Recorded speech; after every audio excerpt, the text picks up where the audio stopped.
Maligayang pagdating sa Chills and Thrills TV. Ihanda na ang iyong mga sarili sa isa na namang makapanindig balahibong kwento ng kulam na magpaparamdam sa inyo ng hilakbot. Huwag kalimutang mag-subscribe at pindutin ang notification bell para hindi mahuli sa mga susunod na bahagi ng ating nakakatakot na serye. Umpisahan na natin ang kwento. Ang lihim ng kulam. Sa isang liblib na baryo sa Pampanga, usap-usapan ang misteryong pagkawala ng ilang residente. Isa na dito si Aling Rosa, isang kilalang mangkukulam sa kanilang lugar. Ang mga kwento tungkol sa kanyang kakayahan na magpagaling ay laganap, mula sa pagpapagaling ng mga sakit hanggang sa pagpapatahimik ng mga kaaway.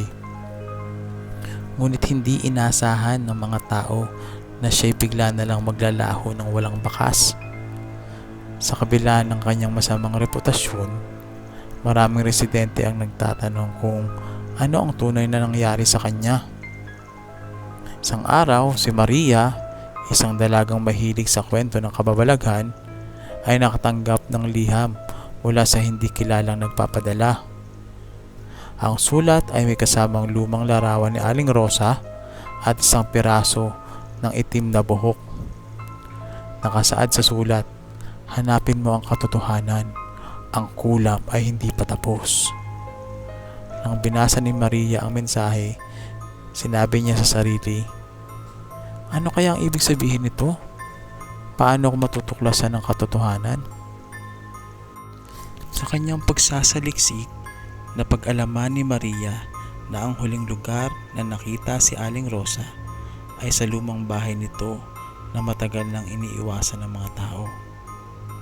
Pagdating niya sa lugar, nag-umpisa na siyang manginig sa takot habang tinititigan ng lumang bahay. Saan kaya ang mga tao? Bakit parang nawawala ang lahat dito? Tanong niya sa kanyang sarili habang nililibot niya ang lumang bahay. Nakita niya ang isang lihim na pintuan sa likod ng isang lumang aparador na natatakpan ng mga alikabok. Nagkaroon siya ng kaba, ngunit nagpasya siya na buksan ito. Sa kanyang pagpasok, nakita niya ang isang maliit na kuweba na dati ay tinatakpan ng mga halaman. Ang mga lumang libro ng mahika at ang mga kaibang simbolo sa dingding ay nagbigay sa kanya ng pakiramdam na takot at pagkamangha. Ano itong mga simbolo? Parang may mali dito, sabi niya habang naglalakad pagpasok. Biglang lumakas ang ihip ng hangin at isang malamig na boses ang bumulong sa kanyang tenga. "Tulungan mo ako! Hanapin mo ako!" Napaatras si Maria sa takot at napasigaw. Sino ka? Anong nangyayari dito? Nagpatuloy siya sa pagpasok sa mas madilim na bahagi ng kuweba, kung saan nakita niya ang isang altar na puno ng kandila at isang lumang salamin na tila may kakaibang hinerhiya.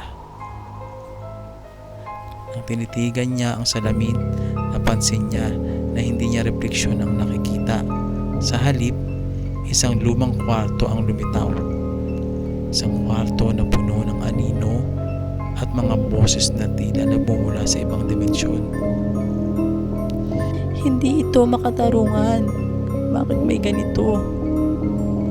Tanong niya sa sarili habang naguguluhan. Ang mga boses ay nag-uusap sa wika na hindi niya maintindihan, ngunit isa lamang ang malinaw. Panganib ang nag-aantay sa mga magtatangkang humadlang.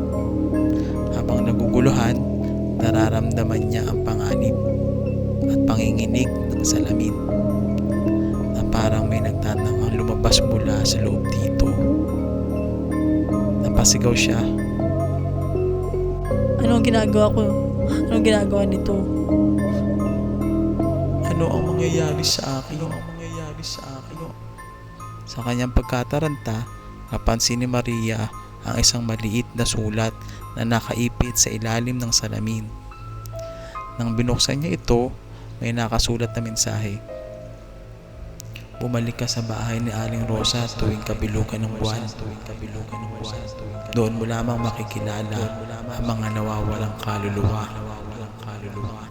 Ang mga katagang ito ang nagbigay sa kanya ng lakas ng loob, ngunit sabik din siyang matakot. Kailangan ko malaman ng katotohanan. Hindi ko pwedeng talikuran ito. Sa kanyang paglabas sa kuweba, naisip ni Maria kung paano siya makakabalik nang hindi nakikitang nag-iisa. Lalo pat alam niya na may panganib na nag-aantay. Ngunit kahit gaano pa natatakot, alam niyang kailangan niya magpatuloy para sa kapakanan ng mga nawawalang tao at para sa mga sagot na kanyang hinahanap. Habang papalayo siya sa lumang bahay, biglang may malamig na hangin na humaplos sa kanyang likuran at isang bulong ang kanyang narinig mula sa hangin. Mag-ingat ka. Hindi lahat ay kaya mong labanan.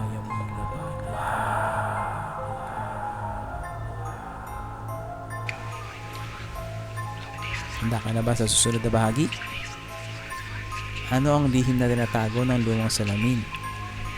Sino o ano ang nasa kabilang dimensyon na nagtatangkang makipag-ugnayan kay Maria? Abangan ang susunod na kabanata ng kwento dito sa Chills and Thrills TV. Huwag kalimutang mag-subscribe at i-share ang video para hindi makaligtaan ang susunod na takot hatid ng Chills and Thrills TV. Wow!